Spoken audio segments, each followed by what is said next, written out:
Muito bem. Boa tarde. Muito obrigado por virem aqui ouvir o tema de hoje, o tema que eu vou apresentar para vocês. Sejam bem-vindos.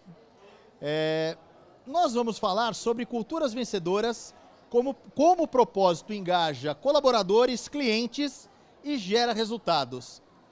Antes de eu começar a falar, acho que é importante eu entender quem está falando aqui, né? Fica uma coisa estranha, né? Quem é esse cara que está aí na frente falando para nós? Bom, eu sou o Rogério Quelucci, eu trabalho com treinamento há 26 anos, eu me intitulo como professor, palestrante, coach, também animo festas, faço batizados, então o que for preciso na área de comunicação, mas deixando a brincadeira de lado, a nossa empresa, a HighMind, eu sou fundador da HighMind, ela é uma empresa de treinamentos que trabalha com vendas, assim como várias outras empresas aqui, mas que o nosso foco é trabalhar com o desenvolvimento do propósito, fazer com que os colaboradores das empresas percebam o porquê fazem o que fazem para que o seu como saia de forma melhor. Mas muito bem, nós trouxemos aqui o assunto que foi proposto e é preciso pensar por que falarmos sobre culturas vencedoras e por que falar que o propósito engaja e gera resultados. Eu trouxe aqui uma reflexão que veio da revista Exame, de uma matéria de 2012, e essa matéria trazia a seguinte pesquisa, o seguinte dado do nosso mercado. Ele dizia que o trabalhador brasileiro, em média, ele gera 1/5 apenas da riqueza que um funcionário, que um colaborador norte-americano gera.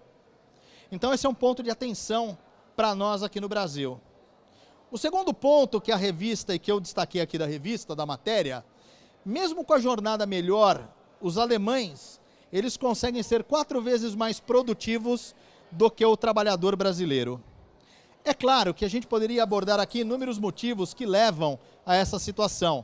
A baixa escolaridade, falta de estrutura, falta de recursos, mas entre todos os motivos pesquisados, um deles é o engajamento pelo propósito. Então, falar de engajamento, falar de envolvimento e comprometimento com a empresa é fundamental hoje em dia, ainda mais no mercado tão competitivo como hoje nós vivemos, em que cada centavo economizado ou cada centavo gerado faz diferença para a vida, para a saúde financeira de uma empresa. Muito bem, só que isso é do ponto de vista da empresa. Se eu engajar, eu gero resultado. Mas a grande questão é, eu não consigo engajar se eu não considerar o ser humano. Se eu não considerar que aquele profissional, antes de ser um profissional, é um ser humano e precisa ser tratado como tal. Portanto, quando eu falo de engajamento e de despertar a percepção de propósito para o ser humano que está inserido na empresa, eu tenho que lembrar que através do trabalho, ele consegue gerar riqueza para ele, para a sociedade, para a família. Ele consegue se sentir mais colaborativo, ele consegue dar um significado à sua vida e ele consegue com isso ter mais satisfação, ele vive com mais felicidade. Então aí eu consigo um outro resultado. Ora, eu pego um ser humano, eu trabalho com ele o conceito de propósito, e lembrando que se eu falo qual é o seu propósito, se eu ajudo a perceber qual é o seu propósito, eu consigo também mostrar para ele qual é o legado que ele deixa para o mundo, porque o mundo é um mundo melhor com a atuação dele. Se eu consigo jogar isto dentro do ambiente corporativo, e eu vou dar um exemplo que ocorreu comigo há algum tempo. Eu fui ao Bradesco fazer uma transação e uma gerente PJ me atendeu e daqui a pouco a gerente que não me conhecia, ela perguntou: o que você faz? O que a sua empresa faz e o que você faz? Eu falei: eu vou melhorar, eu vou te explicar como invertendo. Eu vou perguntar: o que você faz? E ela disse: bom, o que eu faço? Eu sou gerente PJ. Eu falei: ótimo, isso é o seu cargo. Deixa de lado, essa é uma informação importante. Continua explanando, o que você faz? Eu ajudo as empresas a fazer balanço, balancete, eu consigo identificar aí os churns, né, a fuga do dinheiro, eu consigo identificar inclusive fraude, eu já ajudei empresas a não fecharem. Ótimo, isso é a sua função. Vamos mais na essência, o que você faz? Ela falou: não sei responder mais do que isso. Eu falei: então vamos lá, eu vou responder para você, se você me permite, com todas as informações que você me passou. Você está me dizendo que você ajudou empresas a não fecharem. Isso era janeiro. janeiro de 2015. Eu falei, se nós estamos em janeiro de 2015, eu posso dizer que o que você faz, ou melhor, o que você fez, acabou de fazer, você ajudou talvez centenas de crianças, filhas de funcionários das empresas que você administra a conta dos seus patrões, as contas corporativas, você ajudou talvez centenas de crianças a terem um Natal feliz, um Natal com presente. Você ajudou dezenas ou centenas de trabalhadores a sentirem-se mais plenos em sua vida, porque colocaram uma ceia de Natal para sua família. Você foi uma heroína, mas uma heroína anônima. Com o seu trabalho, graças à sua função, o legado que você deixa para o mundo hoje é saber que centenas de pessoas foram felizes no Natal que acabou de acontecer, mas nenhuma delas vai te agradecer. Nenhuma delas sabe que você existe ou vai vir aqui te dizer muito obrigado, mas se você souber, esse é o teu legado para o mundo. E essa gerente começou a chorar. E ela falou, eu nunca vi o meu trabalho dessa forma. Eu nunca imaginei que eu poderia fazer isso sendo gerente de banco, sendo gerente PJ. Isso é o que você, quando consegue dar um propósito a um funcionário, você consegue gerar um engajamento, porque disse ela, depois que me atendeu, que o dia dela já estava ganho. E eu aqui espero que o dia e a semana, e talvez outros dias tenham sido iguais, mais felizes por conta de que ela agora sabia que ela tinha deixado um legado para o mundo. Então, para o funcionário, é fundamental que ele sinta-se feliz e sinta-se pleno. Inclusive, nós temos um autor chamado Sean Aichor, que ele é professor da Universidade de Harvard. É o professor que ministra o curso de felicidade em Harvard e que tem fila de espera de tanta gente querendo estudar e se aperfeiçoar em felicidade. Como ser feliz?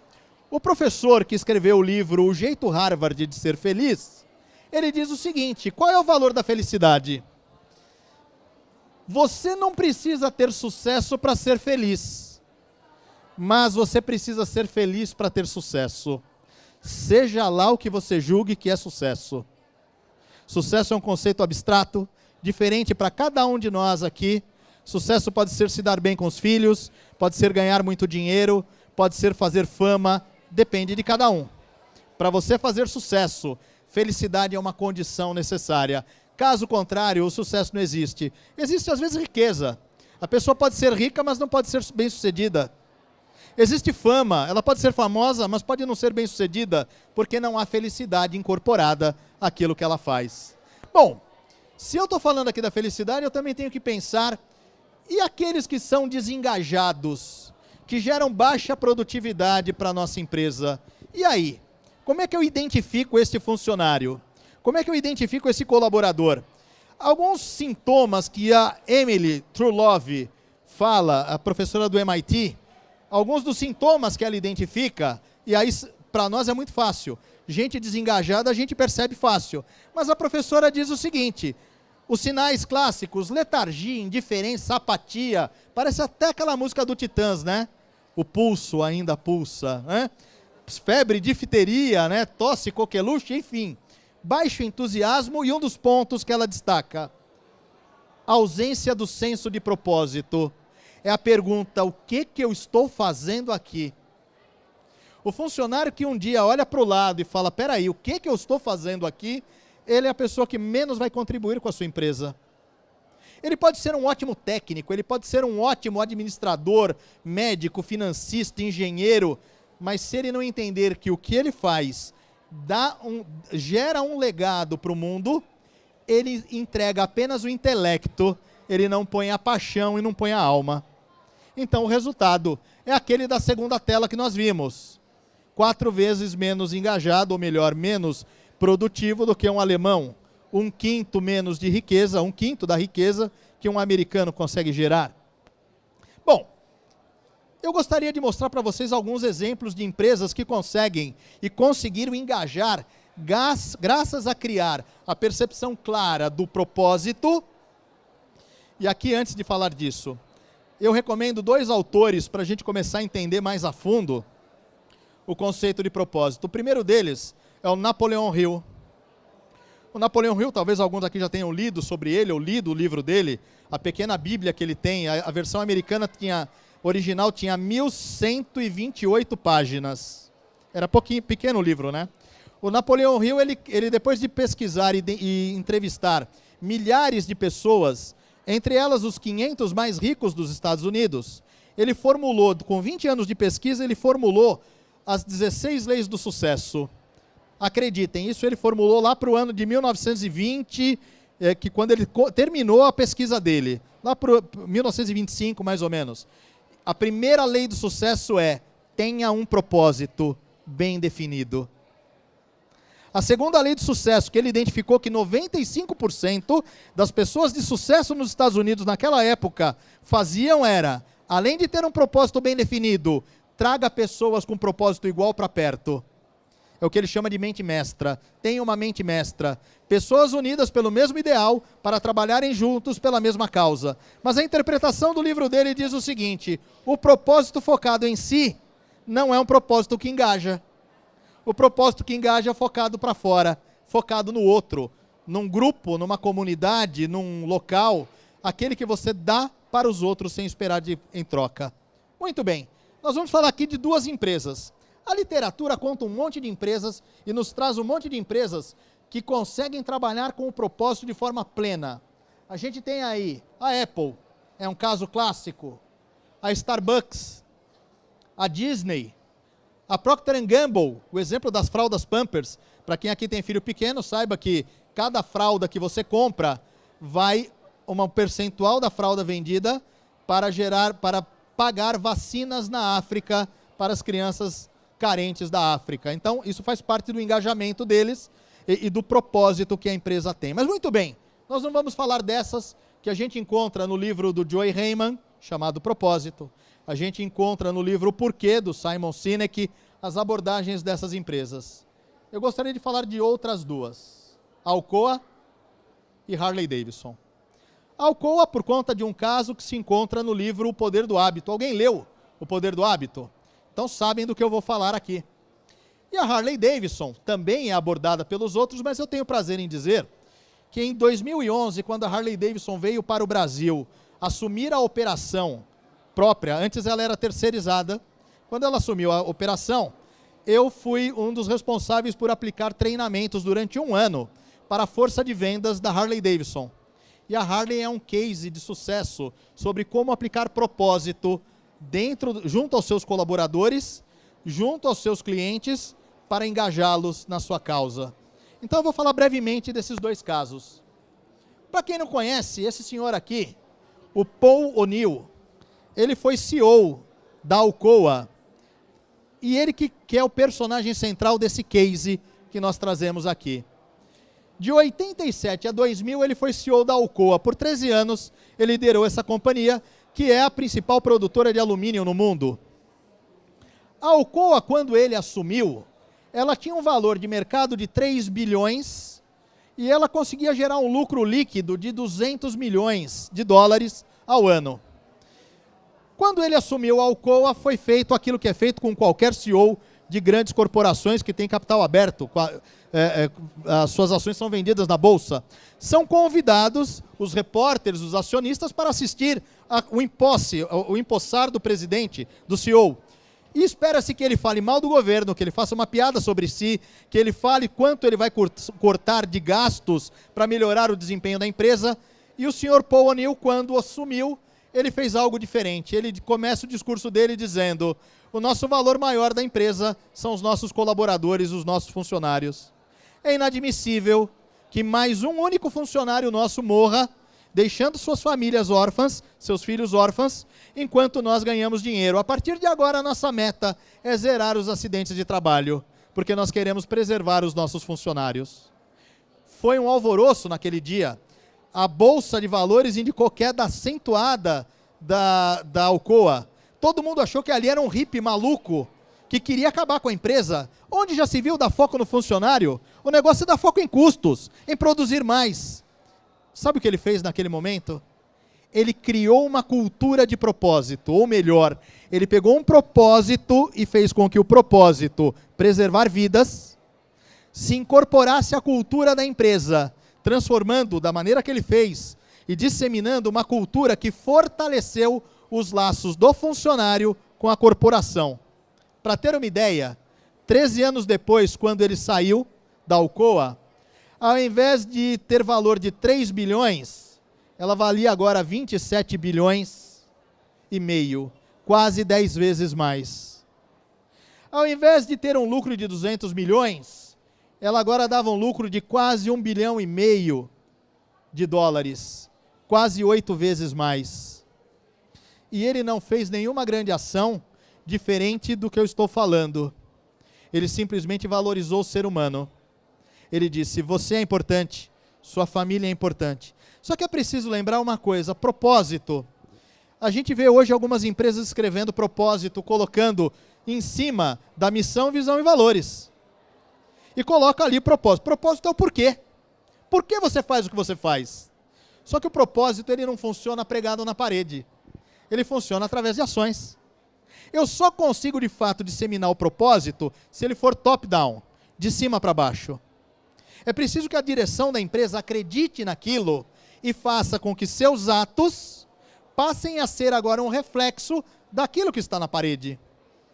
Então, quando ele, o Paul O'Neill, diz o funcionário é a pessoa mais importante, ele criou uma linha de contato direta do funcionário para com ele, em que o funcionário, em qualquer lugar do mundo onde houvesse uma Alcoa, poderia ligar e falar para ele, senhor Dr. Paul O'Neill, senhor Paul O'Neill, acontece o seguinte, aqui temos um problema de insegurança, e ele resolveria aquilo em 24 horas. Ou pelo menos ele daria prosseguimento para resolver. Isso fez com que as pessoas acreditassem mais na empresa e sentissem comprometidas, engajadas. O legado que ele deixa para o mundo, famílias estruturadas, sem o risco, ou com o menor risco, de ter a ausência de um pai de família junto aos seus filhos. O que ele fez foi transformar. Isso daqui é um exemplo que nós temos no livro Monge Executivo, que ele fala muito da estrutura comum que nós vemos por aí. A estrutura das empresas, muitas vezes, ela é construída da forma militar, em que o presidente é equivalente ao general, e descendo a graduação, o empregado é o soldado, e o soldado é quem vai para a linha de frente e leva tiro, não é? E o inimigo é o cliente. O que ele propõe? O que a Alcoa propôs e o que o conceito de propósito faz com que a massa de funcionários perceba que a estrutura se inverte. A partir de agora, o cliente é o mais importante, mas depois do cliente é o colaborador. Se eu empoderar o funcionário, se eu empoderar o colaborador dentro de parâmetros bem estabelecidos, é claro que a gente precisa criar aí da onde você pode sair até onde você pode chegar, mas quando eu consigo criar uma autonomia e um empoderamento, ele sente-se dono da empresa. E se não é dono, pelo menos é sócio da empresa. E aí ele consegue, de fato, gerar melhores resultados. O segundo caso que eu falei, o da Harley Davidson. O que a Harley Davidson vende? Moto. É moto, gente. Então eu vou contar uma coisa para vocês. Primeiro treinamento, eu dava um treinamento de 5 dias. 5 dias de treinamento em que a gente contava a história da marca, eu falava da onde nasceu, da onde veio, por que veio. Depois nós entrávamos em técnicas de vendas e como encantar o cliente. Depois nós falávamos sobre como vender roupas, como vender acessórios. E falávamos sobre marketing, sobre a visão do marketing da empresa. Primeiros 10 minutos de treinamento. A primeira mensagem era: Harley Davidson não vende motos. Harley Davidson vende uma razão para viver, estilo de vida, liberdade, sensação de aventura, amigos com o mesmo ideal. E guardem isso, o propósito fortalecido é aquele que eu não me vejo sozinho, eu me vejo em grupo, atuando em grupo. Ele vende uma tribo, uma causa, eles vendem um propósito. Curiosidade, a Harley Davidson hoje, ela tem da receita dela, a gente acredita que ela vive de vender motos, não é? E se eu contar para vocês que quase já a metade da receita dela não é de venda de motos, é de venda de roupas, venda de colecionáveis, chaveiro, chapéu, bandana, óculos, capacete, venda de acessórios. As pessoas pagam 20 mil reais para ter uma jaqueta da Harley Davidson. porque acreditam na marca, porque querem fazer parte da marca. Isso é paixão. É claro que talvez se você trabalhe numa indústria farmacêutica que vende xarope, você talvez não tenha alguém apaixonado pelo xarope que você vende, pela marca de xarope. Mas pode ter alguém ali apaixonado pelo legado que você deixa para o mundo. Por que o mundo é melhor graças à atuação da sua empresa? O que sua empresa faz de diferente, que outras não fazem, e que o mundo é beneficiado com isso? E entenda mundo aquilo que você quiser entender como mundo. Pode ser sua família, pode ser o ambiente corporativo, pode ser a sociedade ao entorno da empresa. Muito bem. Como é que o propósito ele pode ser pesquisado? O autor Joy Heyman, no livro Propósito, ele diz que o propósito, muitas vezes, quando a empresa não sabe qual é, ele precisa voltar na ideia mestra da criação da empresa. A Harley Davidson, quando foi criada, os fundadores dela, eles acreditavam que a moto, que na verdade era uma bicicleta motorizada, ela serviria para diversão. As pessoas deveriam se divertir com aquilo, não só se transportar de um lugar a outro, tanto que o foco deles era corrida no começo. As motos da Harley Davidson eram feitas para correr, para serem resistentes, aguentarem longos percursos e velocidade, corrida. Era essa a proposta inicial. A ponto que no início da empresa, eles paravam a jornada de trabalho e falavam para os funcionários, vamos passear de moto. Porque se você não pudesse se divertir com aquilo que nós produzimos, que sentido faz fazer motos? Eles paravam o trabalho e iam passear. Talvez hoje a gente não consiga fazer isso. Mas eu me lembro uma vez o Washington Oliveto numa entrevista, dizendo que quando ele sentia que o pessoal estava muito pesado, o clima de trabalho estava muito pesado, era hora dele mandar alguém comprar pizza, era hora dele ir na padaria comprar um monte de pote de sorvete e vamos comer sorvete. Porque agora é hora de eu esquecer um pouco da parte técnica e lembrar que aqui tem seres humanos. Vamos nos confraternizar e lembrar do lado humano. Muito bem. Olha que coisa interessante. Vocês sabem qual é a maior temática de tatuagens no mundo? Amor de mãe. O maior índice de tatuagens no mundo é sobre amor de mãe. Eu amo minha mãe, adoro mamãe, coração para mamãe. Qual é o segundo mote de tatuagem mais tatuado no mundo? Harley Davidson. A minha pergunta é, na tua empresa, a tua marca está marcada na pele do teu funcionário? Do teu colaborador? Ele sente que aquilo faz parte da alma dele? Se não sente é porque talvez falte trabalhar o porquê, o propósito. Porque o mundo é melhor com a minha atuação? Porque o mundo é melhor com a minha empresa? Bom, algumas coisas que fazem engajar. Coincidência de valores. Não adianta a gente se iludir acreditando que todo mundo se engaja a uma empresa por conta de um propósito bonito. Precisa ter coincidência de valores.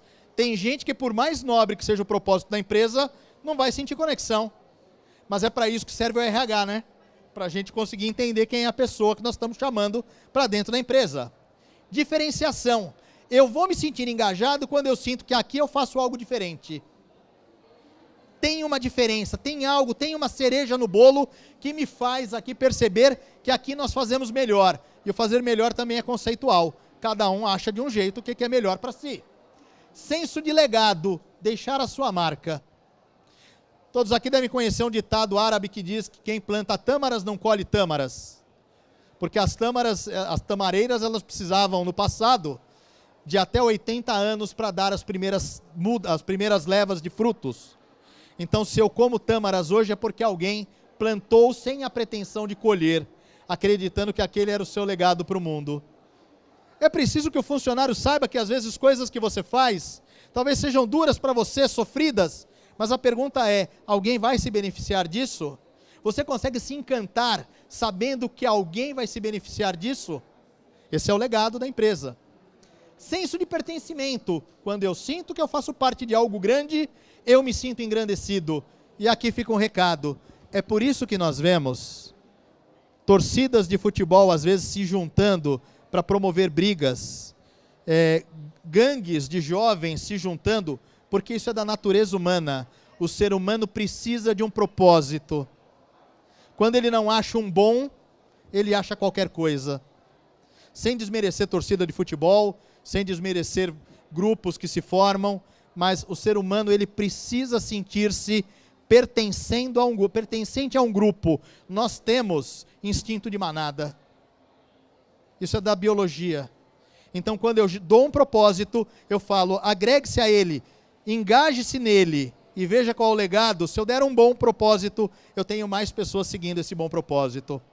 Fazer a diferença. Quando você pensa em tornar o mundo melhor, seja lá o que é melhor para você. Pode ser um mundo mais honesto, mais justo, mais limpo, mais bonito. Cada um vai encontrar aquilo que coincide com seus valores e com suas crenças.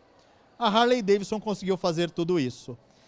Mas o fato é, isso só vai funcionar se, número 1, eu identificar qual é o propósito. Número 2, eu conseguir responder por que o mundo é o melhor com ele. Número 3, conforme o livro Feitas para Durar, onde falo de grandes empresas que perduram com o tempo, eu preciso comunicar a visão, o propósito, a missão e os valores da empresa. Se eu não deixar claro e não fazer endomarketing com frequência, o meu time não sabe do que eu estou falando. Eu preciso disseminar a cultura com princípios básicos. Crie padrões, crie normas e as siga. E faça valer essas normas. E cultive líderes em todos os níveis. As empresas estão cansadas de chefes. Elas precisam de líderes. Elas precisam de pessoas que inspirem. Aqui são alguns números que mostram empresas de cultura fraca. O número de erros gerados e percebidos chega a 7,2% do total de atividades exercidas. Numa empresa de cultura forte, e entenda, cultura forte, geralmente você tem um propósito definido e você tem pessoas engajadas. Os erros são só de 3,9% das ações. É uma diferença de 46%. Isso foi trazido na revista Você RH, de novembro de 2015. O número de clientes que encontram erros em culturas fracas, 1,57% dos clientes identificam erros. Na cultura forte, só 0,4%. Uma diferença de 75%. Tudo isso, gente, é dinheiro que fica no caixa. Toda vez que eu erro menos e que o cliente reclama menos, eu tenho mais dinheiro no caixa. Números de erros graves em culturas fracas, 1% aproximadamente de erros acontecem. Em cultura forte, 0,26%. De novo, uma diferença de 75%. Trabalhar com propósito, com cultura e percepção de legado dá resultado econômico. Esse é um indicador que nos mostra o seguinte: cada vez que eu aumento o percentual de engajamento da empresa em 1%, para uma empresa que teve receita operacional de 750 milhões, eu aumento 20 milhões o resultado operacional dela. Se eu aumento o engajamento em 5%, eu melhoro 102 milhões. Se eu aumento em 10% o engajamento, não é muita coisa. Eu aumento em 204 milhões. É exponencial o crescimento do resultado do engajamento do funcionário. Eu não vou falar disso, mas existe uma metodologia da Gallup que consegue identificar o engajamento dos funcionários. Ela é feita através de 12 perguntas que geram um indicador. Aqui é só para a gente saber que existe. Eu tenho como identificar engajamento. E para a gente fechar esse nosso momento, se você não tem um propósito pessoal, filosoficamente você está morto. Isso é uma frase do professor Luiz Antônio Marins. Se você não tem um propósito na empresa, economicamente você está prejudicado, porque sua empresa não está ganhando aquilo que poderia ganhar. Lembrando, o sarrafo está cada vez mais alto. Agora é a hora da gente dar a grande virada e trabalhar uma questão humana junto aos nossos colaboradores, a questão do propósito. Por quê? É tarde demais para sermos pessimistas nesse ponto de vista. Muito obrigado pela atenção de vocês. E se alguém depois quiser conhecer o nosso trabalho, focado em propósito, legado e engajamento, nós estamos com o stand da HiMind aqui neste corredor. Quem quiser pode ir lá tomar um café com a gente. Muito obrigado, pessoal.